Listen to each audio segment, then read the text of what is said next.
Hey guys, welcome back to the AR YouTube channel. और Aeroflot 593 के captain ने 35,000 feet के एल्टीट्यूड में उड़ रहे प्लेन में एक ऐसी गलती कर दिया जिसे सुधारने का उसे दूसरा मौका भी नहीं मिलने वाला था। उसने पायलट के सीट पर अपने 12 साल की बेटी और 15 साल के बेटे को बैठा दिया। जिन बच्चों को ठीक से साइकिल चलाना नहीं आता था, उनके हाथों प्लेन का कंट्रोल थमा दिया गया। फिर क्या था, अनहोनी तो होनी ही थी। अचानक से प्लेन 90 डिग्री रोल हो गया। इसके बाद ये आसमान से सीधे धरती की ओर गिरने लगा। कैसे कैप्टन की लापरवाही ने एक बड़े हादसे को अंजाम दे दिया, जानेंगे पूरी कहानी आज के इस वीडियो में। एयरबस A310 का एक विमान जिसे Russian airline company Aeroflot operate कर रही थी, प्लेन में 63 पैसेंजर्स सवार हो गए। इस प्लेन को बहुत ही एक्सपीरियंस पायलट कैप्टन एंड्री उड़ाने वाले थे। वही फर्स्ट ऑफिसर मिस्टर इगोर थे। A310 को उड़ाने के लिए 3 पायलट्स की जरूरत होती है, इसलिए एक और पायलट कैप्टन कुद्रिंस्की थे। इसके अलावा 9 क्रू मेंबर्स भी प्लेन में मौजूद थे। प्लेन में 63 पैसेंजर्स सवार हो गए।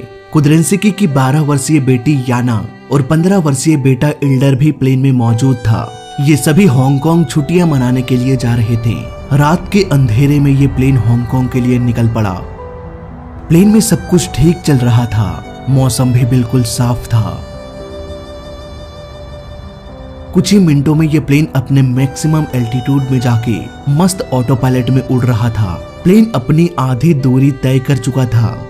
अब तक कैप्टन एंड्रे प्लेन को उड़ा रहे थे। फिर 4 घंटे प्लेन उड़ाने के बाद कैप्टन एंड्रे आराम करने के लिए कॉकपिट से बाहर चले गए। उनकी जगह पर अब कैप्टन कुद्रिंस्की आ पहुंचे। कुछ ही मिनटों तक उड़ान भरने के बाद उनके दोनों बच्चे कॉकपिट देखने के लिए आ गए। कैप्टन ने पूछा कि सीट पर बैठना चाहोगे? उसकी बेटी ने तुरंत कहा कि हाँ, क्यों नहीं। इसके बाद वो सीट पर बैठ गई। प्लेन अब भी ऑटो पायलट में ही उड़ रहा था। याना ने पूछा कि क्या मैं योक को पकड़ सकती हूँ? कैप्टन ने कहा कि हाँ, क्यों नहीं। इस योक से तुम प्लेन को मोड़ भी सकती हो। यहाँ पर कैप्टन ने हेडिंग नॉब को थोड़ा सा रोटेट कर दिया और याना से कहा कि प्लेन के योक को मोड़ के देखो, प्लेन मुड़ रहा है या नहीं। जैसे ही उसने योक को रोटेट किया, प्लेन थोड़ा सा मुड़ गया। याना को लगा कि मैंने ही प्लेन को मोड़ा है, लेकिन ऐसा नहीं था। दरअसल प्लेन इसीलिए मुड़ा क्योंकि हेडिंग नॉब को रोटेट करके ऑटो पायलट को कमांड दिया जा चुका था कि प्लेन को थोड़ा सा मोड़ दो। इसीलिए तो प्लेन मुड़ गया, इसलिए नहीं कि याना ने योक को रोटेट किया। इसके बाद कैप्टन ने वापस से हेडिंग को नॉर्मल कर दिया। ये सब करते करते करीब 7 मिनट गुजर गया।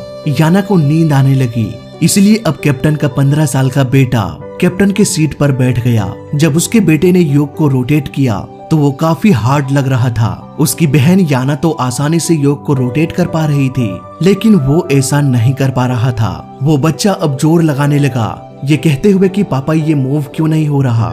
कैप्टन ने फिर से हेडिंग नॉब को रोटेट कर दिया। इसके कुछ सेकंड्स बाद प्लेन का योक इजीली मूव होने लगा।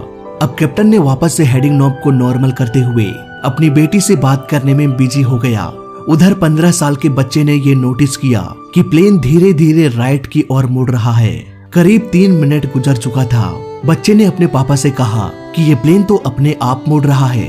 कैप्टन भी हैरान होकर ये देखने लगा कि आखिर ऐसा कैसे हो रहा है। उन्होंने ऑटो पायलट के स्विच को देखा। ऑटो पायलट अब भी एक्टिव था। तभी प्राइमरी डिस्प्ले में एक लाइन दिखाई दिया। ये लाइन एक होल्डिंग पैटर्न का था, मतलब कि जब प्लेन एयरपोर्ट में किसी वजह से लैंड ना कर पाए तो वो होल्डिंग पैटर्न को फॉलो करता है। पायलट को समझ में नहीं आ रहा था कि ये लाइन अभी क्यों दिख रहा है। आसपास तो कोई एयरपोर्ट भी नहीं है और ना ही हम लैंड करने वाले हैं। पायलट्स इससे पहले कुछ समझ पाते, अचानक से वो लाइन गायब हो गया। इस लाइन ने कैप्टन के करीब 10-12 सेकंड्स बर्बाद कर दिया। इतने सेकंड्स में तो प्लेन 45 डिग्री झुक चुका था। प्लेन 700 किलोमीटर पर आवर की स्पीड से फ्लाई कर रहा था। 45 डिग्री में मुड़े होने की वजह से सारे लोग अपने सीट से चिपक चुके थे। फर्स्ट ऑफिसर कोशिश कर रहा था कि प्लेन को किसी तरह से सीधा किया जाए, पर ऐसा लग रहा था मानो ये योग काम ही ना कर रहा हो। वो बच्चा अब भी कैप्टन के सीट में बैठा हुआ था और वो उठ भी नहीं सकता था क्योंकि हाई जी फोर्स सभी को सीट से जकड़े हुए था। यहाँ पर सारे लोग अपने वजन से दोगुना वजन फील कर रहे थे हाई जी फोर्स के कारण। प्लेन धीरे धीरे और भी झुकता गया। करीब 90 डिग्री तक ये झुक गया। प्लेन को इस तरह से डिजाइन नहीं किया जाता कि वो 90 डिग्री बैंक एंगल को झेल सके। जो कैप्टन 4 घंटों से प्लेन उड़ाकर रेस्ट करने के लिए चले गए थे, वो भी बाहर आने के लिए संघर्ष कर रहे थे ताकि प्लेन को संभाला जा सके। अब यहाँ पर योक में इतने सारे अनयूजुअल फोर्स लगाने के कारण प्लेन का ऑटो पायलट डिस्कनेक्ट हो गया। प्लेन के कॉकपिट में एक अलार्म बजने लगा।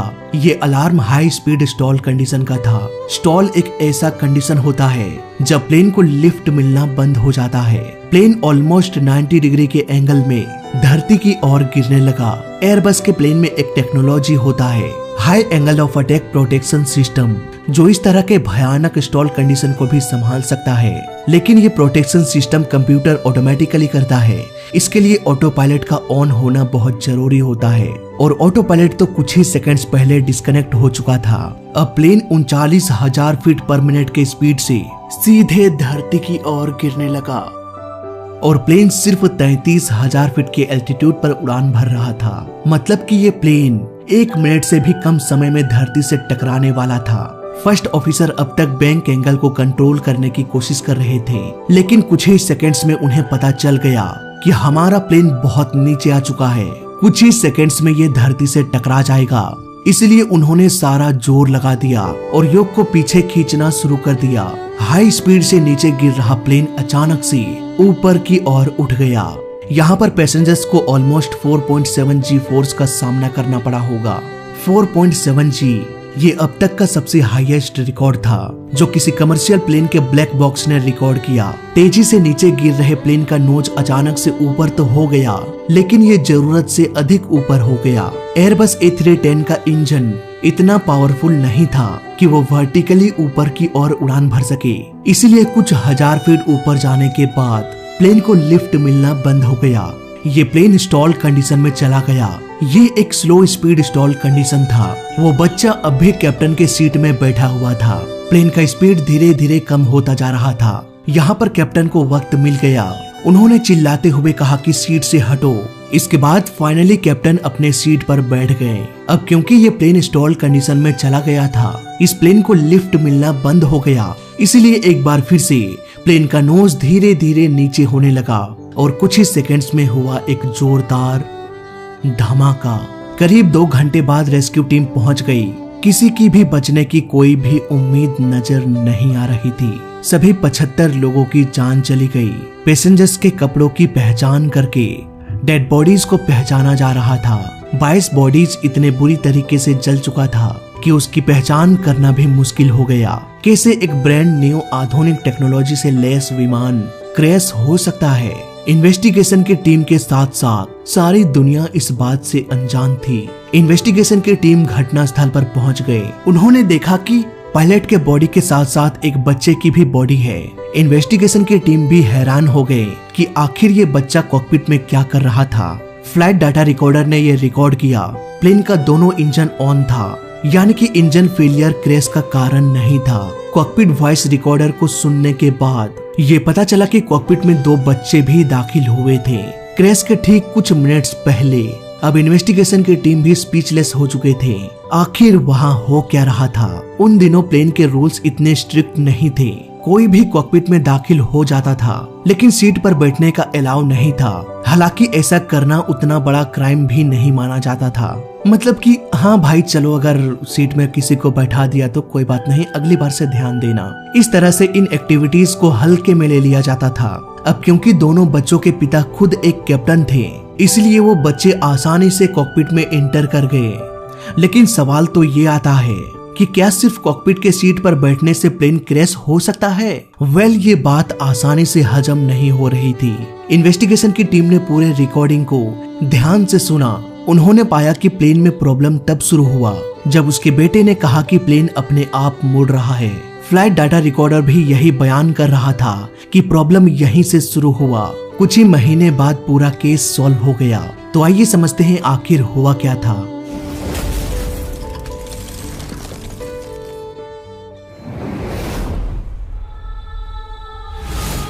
कहानी की शुरुआत करते हैं जब प्लेन ऑटो पायलट पर उड़ रहा था। 2 बच्चे कॉकपिट में दाखिल हुए। कैप्टन ने नॉब को रोटेट किया और प्लेन थोड़ा सा मुड़ गया।